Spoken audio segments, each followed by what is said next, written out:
Antes de hablar sobre Ezequías, les quiero preguntar, ¿ya memorizaste Romanos 15:13? No el número, sino el versículo. ¿Lo puedes recitar de memoria? Piense si pueden. Que el Dios de la esperanza te llene. David lo sabe. Quería saber nomás. Lo deberíamos de memorizar. Le recitamos cada semana como la palabra final de bendición sobre cada uno de nosotros al concluir la parte formal de nuestros tiempos juntos. Esta palabra final también se refiere a una bendición, especialmente al final de un servicio de alabanza formal. Romanos 15:13 es realmente el final de una declaración más larga de conclusión. Es la última palabra de un párrafo largo o varios párrafos largos. Me encanta compartirla con ustedes cada semana.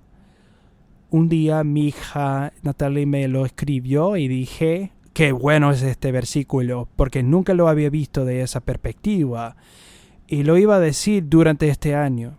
Un año pasó, y luego 2 años, 3 años y muchos años después. Lo recito casi cada domingo. Pero espero que vayas a tu Biblia en casa y leas más del capítulo 15, que empiece con el versículo 1 y leas hasta el versículo 13, para que puedas escuchar, reflexionar y descubrir cómo el texto te habla. Y realmente no es el texto, sino Dios quien te habla a través del texto. Permítame leer un versículo de la primera parte de Romanos 15 que habla de las escrituras del Antiguo Testamento. Está en la pantalla, Romanos 15:4. De hecho, todo lo que se escribió en el pasado se escribió para enseñarnos, a fin de que, alentados por las escrituras, perseveremos en mantener nuestra esperanza. De hecho, todo lo que se escribió en el pasado se escribió para enseñarnos, a fin de que, alentados por las Escrituras, perseveremos en mantener nuestra esperanza. La perseverancia, el aliento, la esperanza, enseñados en la Escritura para darle forma a nuestro corazón y mente y darnos una gran confianza y gozo al vivir en el amor de Dios. La historia de hoy se trata de un rey que vivió hace unos 2700 años y un poco más. Pero su vida de fe y perseverancia puede inspirarnos y alentarnos hoy. Ezequías fue un rey improvisamente exitoso.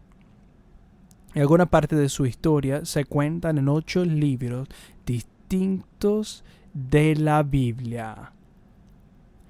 Este es un rey del Israel antiguo, el Antiguo Testamento, y alguna parte de su historia se cuentan en 8 libros distintos de la Biblia. Me imagino que no lo sabían, incluso yo no lo sabía. Estoy a cargo de estudiar estas cosas. Lo aprendí esta semana. Solo por diversión quiero hacerles 3 preguntas sobre el rey Ezequías y que lleven la cuenta cuántas pueden acertar. Pueden gritar la respuesta, pero realmente es algo que puedes hacer en la mente. La primera pregunta: ¿fue él uno de los primeros reyes o los últimos? ¿El primero o el último? La segunda pregunta: ¿cuál enemigo imperial invadió al reino de Ezequías? ¿Asiria, Egipto o Babilonia? Y la tercera pregunta: ¿por qué recordamos a Ezequías? ¿Por su familia? ¿Por la fe? ¿O por la sabiduría? Estas son las respuestas. El número 1. Ezequías fue uno de los últimos reyes. Hace 2 semanas hablamos de Samuel. Fue Samuel quien escogió los primeros 2 reyes, Saúl y David. Pues Ezequías fue uno de los últimos reyes. Dentro de 100 años de su muerte, Jerusalén y el templo de Salomón fueron completamente destruidos. Así que fue uno de los últimos reyes. El número 2. Ezequías sobrevivió milagrosamente a una invasión de los asirios. Se cuenta la historia en el segundo libro de Reyes 18 al 19. Se cuenta nuevamente en el libro de Segunda Crónicas 32 e Isaías 36 a 37. Los egipcios se involucran y eventualmente los babilonios, pero durante el reinado de Ezequías la mayor amenaza proviene del ejército invasor de Asiria. Lo tercero, se le recuerda a Ezequías por su vida fiel de siempre tratar de servir bien a su pueblo y honrar a Dios de la mejor manera posible. Solo por curiosidad, alguien que acertara todas las 3 preguntas, levanta la mano, siéntete orgulloso de ti mismo. Si las acertaste bien, uno de los últimos reyes invadido por Asiria, y le recordamos por su fidelidad. Bueno, nadie. Pues no sé si es bueno o no. Vamos a hablar de la parte sencilla de su historia. Me inspiré tanto al estudiar y leer y el mensaje se iba alargando y se lo compartí a Lisa. Lisa está allá. Y Lisa dijo, creo que así está bien, así lo puedes parar. Entonces, arreglemos una clase y ustedes pueden venir a hablar más sobre esto. Permítame compartir un simple resumen de Ezequías y porque podemos aprender de él hoy. Beatriz, ¿cómo va la interpretación? Muy bien, gracias por interpretar. La Biblia nos enseña que Ezequías era un buen rey porque confiaba en Dios y se parecía más como a rey David que cualquier otro antes o después de él. El rey David estableció el estándar y después de rey David cada rey fue juzgado por lo parecido que eran a rey David. ¿Tenía el corazón humilde que acercara al pueblo de Dios o no? Ahora sabemos que se hizo rey a los 25 años. ¿Te imaginas? 25 años. Eso es tipo una edad más joven que la mayoría en este cuarto. Un par de jóvenes que están hoy. Él es el monarca absoluto de su país. Y gobernaba hasta su muerte a los 54 años. Ya tengo 55 años, así que si fuera Ezequías ya me hubiera muerto. Wow. Si vas a los libros del Antiguo Testamento de Primera y Segunda Reyes y Primera y Segunda Crónicas, te vas a confundir por todas las historias superpuestas de las vidas de los reyes y la forma en que cada rey se califica como bueno o malo. Creo que un repaso sirve mucho para poder entender unos cuantos hechos básicos. Los jueces, hay un libro en la Biblia llamado Jueces, eran hombres y mujeres como Sansón, Débora, Gedeón, quienes guiaban a la gente durante sus épocas oscuras de tribalismo agrario. Las familias de agricultores que luchaban contra los tribus nómadas. Hablamos de eso previamente en la serie. Samuel fue el último juez. Samuel fue un gran líder y en la Biblia se le compara a Moisés, quien sacó al pueblo de Egipto varios siglos antes. Ayudó al pueblo en la transición a un reino dirigido por Saúl y luego David. Entonces, David será recordado para siempre como el mayor rey de Israel. Y mucho de la historia del Antiguo Testamento tiene que ver con las intrigas, los fracasos y la fidelidad de los miembros distintos de su familia a lo largo de la historia. Y lo clave de todo son las profecías de un futuro Mesías, un hijo o descendiente de David, que tendrá gran poder y autoridad para traer paz y justicia para todos. Y eso es David. David fue un guerrero que estableció la nación. Su hijo Salomón fue un rey sabio.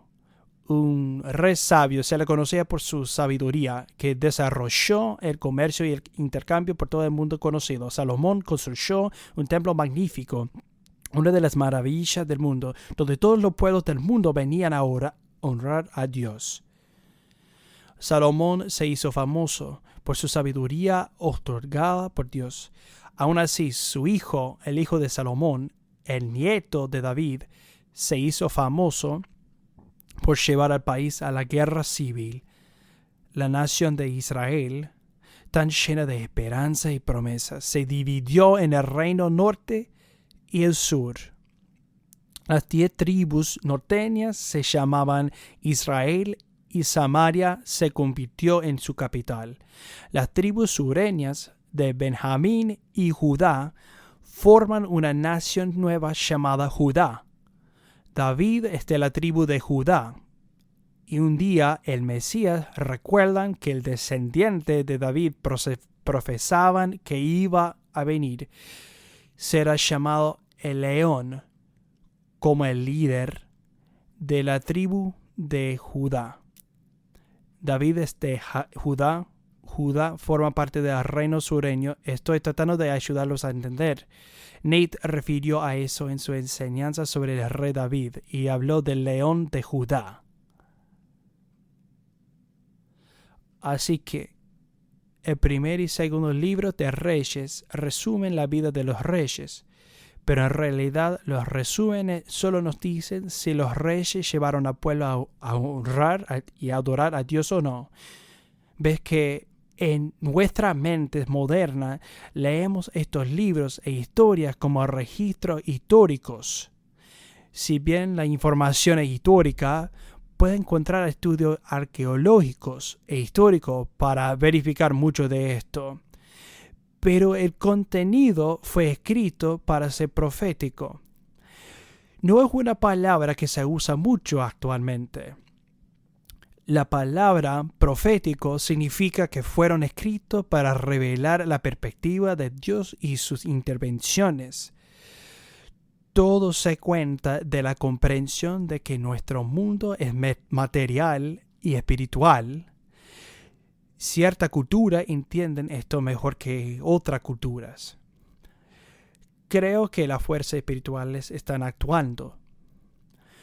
Somos seres materiales, pero también somos seres espirituales. Dios siempre está presente.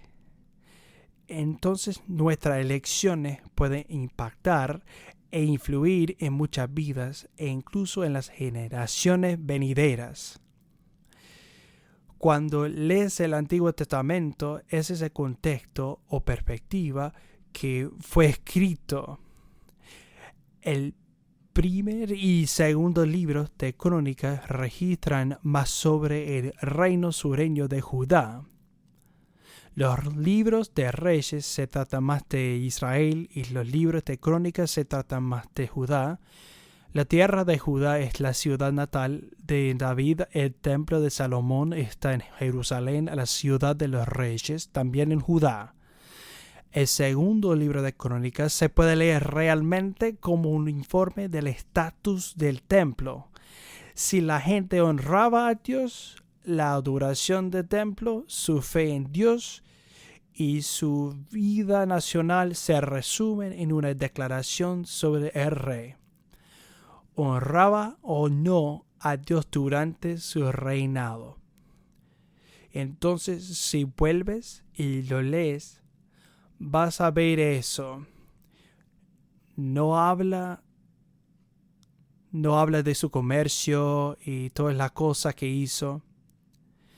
La historia tiene una manera extraña de cambiar la forma en que recordamos a las personas. ¿Cómo crees que las personas te van a recordar? ¿Cómo quieres ser recordado? ¿Qué pasaría si toda tu vida se condensara a unos pocos párrafos? Hay una verdad o valor o lección o consejo que se compartiera para alentar a los que te sigan. Recordamos a Ezequías. Te doy 3 razones. Porque era un descendiente directo de David y así que uno de los antepasados directos del Mesías. En el libro de Mateo capítulo 1, cuando el escritor nos da la genealogía de Jesús, el árbol genealógico de Jesús. Allí está Ezequías y lo puedes encontrar. Era un descendiente directo de David y así que uno de los antepasados directos de Mesías, pero también lo fueron muchos otros reyes. Lo que hizo diferente a Ezequías se registra repetidamente en diferentes partes de la Biblia. Llevó al pueblo de Israel a honrar y alabar a Dios. La mayoría de los reyes no lo hicieron. A muchos reyes de Judá e Israel en la Biblia le ponen una mala calificación. En otras palabras, Ezequías hizo lo que nadie en su familia había hecho. Eso es importante. Ezequías se hace rey a los 25 años y ninguno de sus padres, abuelos, tíos, ha llevado al pueblo a honrar a Dios. De hecho, lo han dirigido a una dirección diferente. Ezequías debe ser una persona diferente a todos los de su familia. ¿Alguna vez te ha pasado eso? David se enfrentó a Goliat motivado por las burlas de sobre el Dios de Israel. Actualmente no nos preocupamos por lo que dicen sobre Dios, sino lo que dicen sobre nosotros. Pero en aquellos tiempos del Antiguo Testamento se preocupaban de honrar a Dios. Y David dijo, ¿cómo puede este gigante hablar así sobre nuestro Dios? Ezequías le hizo frente a una situación similar cuando Sennacherib, la persona más poderosa de todo el mundo, llegó a la puerta de su ciudad y se burló del Dios de Abraham, Isaac, Israel y David. Y están grabadas algunas palabras, lo que él le dijo al pueblo parado en las murallas. Ezequías siempre creyó que había un único Dios verdadero, quien siempre había guiado a su pueblo cuando acudía a él y le pedía ayuda humildemente. Algo que no está en los apuntes. Acuérdense que estos reyes llegan y creen que el ejército con el Dios más fuerte gana. Así que no decían, destruimos tu ejército, sino destruimos tu Dios. Como que te humillamos y ustedes quedaron con nada. Al ascenso de potencia se le entendía como que Dios te defiende. Ezequías apenas tenía 39 años cuando Asiria, una superpotencia mundial, lo invadió con un poderoso ejército. Solo 7 años antes, el ejército asirio había destruido el reino norteño de Israel y reubicado por la fuerza a todos los que no mataron. A este pueblo exiliado todavía se le conoce actualmente como las 10 tribus perdidas. Lo puedes buscar en Google. Ezequías y el pueblo de Judá estaban aterrorizadas, debían rendirse o ser destruidos. Las batallas requerirían un asedio que pudiera durar por varios años, pero eventualmente treparían las murallas o romperían las puertas o la gente adentro moriría literalmente de hambre. Ahora bien, Ezequías era un gran rey, tenía dinero y poder. Reconstruyó las murallas cuando el ejército de Asiria estaba llegando, hizo planes para el agua, se esforzó para fortalecer todo lo que tenían. La historia dramática de los discursos, los mensajes y las deliberaciones se comparten con detalle en varios capítulos en el segundo libro de Reyes, el segundo libro de Crónicas e Isaías. Al final, Ezequías pide al profeta Isaías orar a Dios para que sobreviva un remanente porque cree que todos van a morir. Ezequías no está rodeado de gente de fe. Él es el primer rey en mucho tiempo que honra a Dios y derriba todos los lugares donde la gente hacía sacrificios y oración a otros dioses. Ezequías siempre creyó que había un único Dios verdadero, quien siempre había guiado a su pueblo cuando acudía a él y le pedía ayuda humildemente. Ezequías confiaba en Dios, incluso en una crisis, especialmente en una crisis. Ezequías guiaba con el ejemplo, iba al templo a orar, se rascó las vestiduras reales como señal pública de humildad ante Dios. Pidió a todos sus dirigentes que hicieran lo mismo y oraran a Dios humildemente para que recordara su promesa a David y mantuviera por lo menos a alguna persona con vida. Pues sobrevivieron. Es una historia increíble, pero no tengo tiempo para contarla hoy. Ustedes la pueden leer. La segunda razón por la que recordamos a Ezequías: lideraba como rey David. Confiaba solo en Dios, siempre y en todo lugar. Fue el primero de su familia para confiar completamente en Dios. Me pregunto si tú tienes fe para ser una persona de integridad, incluso cuando nadie más en tu oficina es honesto. Ezequías la tenía. Me pregunto si tiene la fe para ser una persona que sirve en lugar de controlar, incluso cuando las personas a tu alrededor actúan como tontos, a tu parecer. O puede ser verdad. Ezequías la tenía. Me pregunto si tienes la fe para creer en la promesa de Dios, incluso cuando la mayor parte de tu familia o amigos piensen que Dios no es real, o a lo menos Él no se preocupa. Ezequías la tenía. Me pregunto si todavía tuviera fe en Dios y le pidiera más años sabiendo que los ejércitos del enemigo vienen por ti. Ezequías la tenía. La fe significa confiar en Dios cuando la única garantía es la promesa de las Escrituras. La tercera razón por la que recordamos a Ezequías: él entendió que la vida es un regalo de Dios y lo hizo lo mejor que pudo con los años que Dios le dio. Cuando yacía moribundo por una enfermedad a los 39 años, agradeció a Dios por su vida y luego lloró según las Escrituras. Estaba muy triste porque su vida parecía haber terminado y su trabajo había concluido.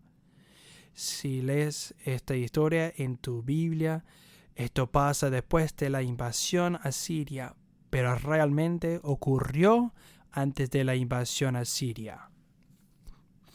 El ejército asirio estaba marchando del norte y Ezequías estaba enfermo y muriendo. Pero en vez de huir del miedo del futuro de que todos tenían, Asiria era uno de los imperios más temidos en la historia del mundo en aquella época. Pidió más tiempo a Dios. Según Isaías, Dios escuchó la oración humilde de Ezequías, le habló y lo sanó a través del profeta Isaías.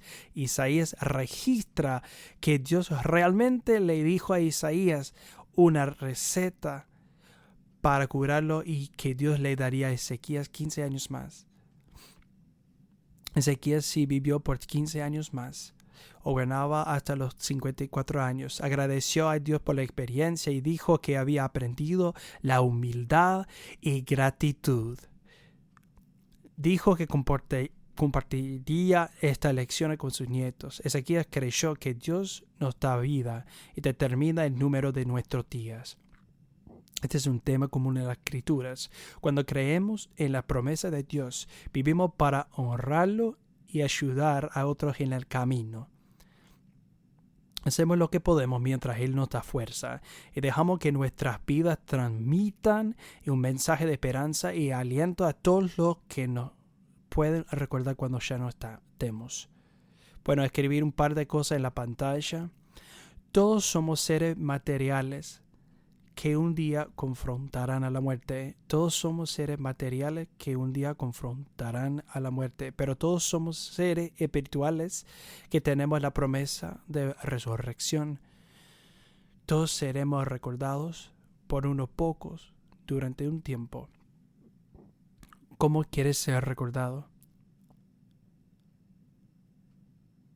Quiero ser recordado como un alentador, En este mundo actual muchas cosas se sienten muy pesadas. Los tiempos son duros y mucha gente tiene miedo.